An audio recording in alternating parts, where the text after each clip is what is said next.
Listen to Alfred. Planners in Dorchester will decide the immediate future of Angola 76. Shaftesbury Town Councillors were unable to agree on what guidance to offer Dorset Council. During Tuesday's planning meeting, they couldn't decide whether to support or object to the bar's planning application. The plans have split councillor opinion. Half of the committee of four was concerned about noise or how proposed alterations could affect the appearance of Mustons Lane. The other two councillors failed to convince their colleagues to back Angola 76 when they argued how much public support the venue enjoys. Although planning applications and premises licensing are separate issues, these two areas have become intertwined to some extent in the Angola 76 debate because of noise complaints. On the 19th of December, Angola 76's licence was amended. Our licence has been reviewed, which was, pretty tough time for us. We've got through that. Unfortunately, this is just another sort of obstacle we have to overcome. That's the bar's manager, Sally Francis. Councillor Andy Hollingshead was opposed to the planning application on Tuesday, but paid tributes to the bar's operators. I think the job that Andy and Sally are doing is really good, challenging circumstances and sometimes challenging evenings, but they're running the place well. And at the licensing review, I was very happy to come up with a proposal that I thought would take things forward. And certainly the feedback I had from Andy was it had done that. So I was pleased with that. The licensing hearing imposed conditions, including reducing music volume for the last hour of opening, the use of decibel meters, employing two-door staff at weekends and special days, and policies for dispersing customers when they leave. Councillor Piers Brown told the planning meeting the restrictions were some of the tightest he'd seen on a property of this type. He understood nearby residents' complaints, but Piers alleged that several objections came from one resident in different guises. Councillor Peter Yeo told the planning meeting that no police evidence against Angola 76 had been offered in the hearing, and he believes noise comes from other premises, but that the finger is pointed at the bar. Licensing and planning issues merged in the planning meeting because Angola 76 wants to address the noise issues raised in the licensing discussions by stretching a canopy roof across much of their courtyard. They also want to replace the courtyard gates with a glazed front door and entrance porch. Councillor Alex Chase believed the plans offered a good way of mitigating the noise issues, and Councillor Peter Yeo agreed. Putting a new entrance over the sort of the gap between the two buildings at the moment and a roof can only improve the noise issues that particularly one neighbour had issues with, so I think it's a good application. Councillor Hollingshead disagreed. He was concerned that adding the roof on the courtyard would force people outside to smoke. Angola 76's plans identify an area to the rear of the property for smokers. That will have a significant impact on people who reside around there, Andy said. But Sally Francis doesn't believe that smokers would cause a disturbance. There will be a canopy over the front parts of the courtyard, but we already have a very large designated smoking area out the back, which is fully in use every weekend. So whereas you won't be able to smoke under the covered areas, you still have a huge proportion of the back area, which doesn't spill out onto any residences or properties. It's part of the Angola garden. That will be used for smoking. People won't be spilling out onto the front of the street. No one does that now. Everybody goes to the back. After 11 o'clock, we're not allowed anyone in the courtyard area anyway. They go to the back and smoke in the designated smoking area. Another part of this planning application aims to make legal building work, which was undertaken without consent. If you stand outside Angola 76, there are two stone buildings on either side of the courtyard and gate, one on the left and one to the right, slightly uphill. The lower building's been remodelled to house a bar, restaurant and mezzanine floor. That's been created without planning permission, and that's why owner John Morgan has applied for permission retrospectively. It's all the work that was carried out last year with the bar, enabling us to have a bigger space on the bar so that we can really use the venue, serve more people, to put some more kitchen space in. As the work wasn't approved, Councillor Hollingshead explained that the owners have been served a planning contravention notice. That's the first stage of enforcement action when the council believes that planning rules have been breached. We have been operating without the consent, but it's all been under investigation or they've been looking at the planning application. So we've always had a planning application in place. Unfortunately, the last one was put in February and we didn't find out that it was refused until November. So, we still have to operate as a business. We still have to continue. So unfortunately, the decision just took a long, long time for them to come to it. And it wasn't really any sort of fault of ours. It was, left in the hands of the people deciding.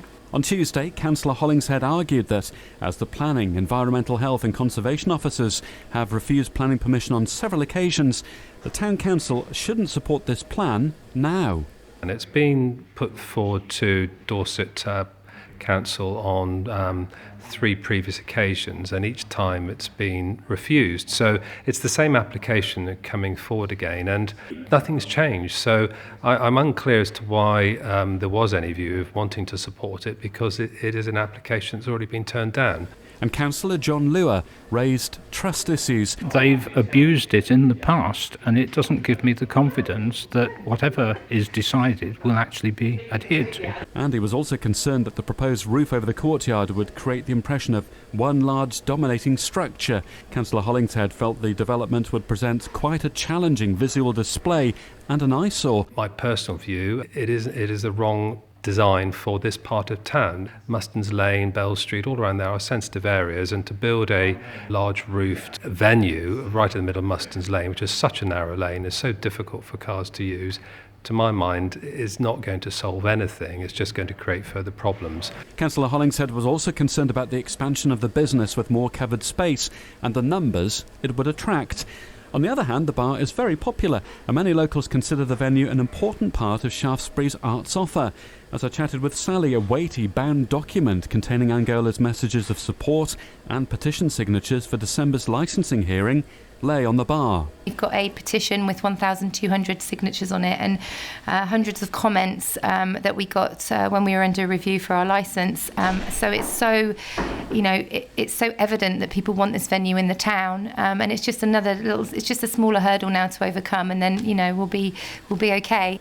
Councillor Piers Brown isn't on the Town Council's planning committee, but attended the meeting and urged his colleagues to support Angola's 76's application because it's an incredibly well-loved and well-used local business that invests in our leisure economy in the town, he explained.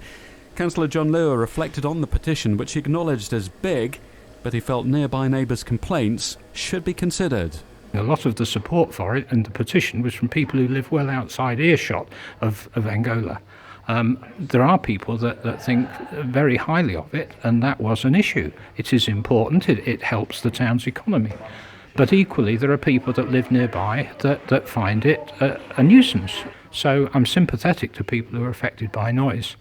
And it's all very well, people are halfway across the south of England saying it's a superb venue, but it's the people who live across the road that you have to consider.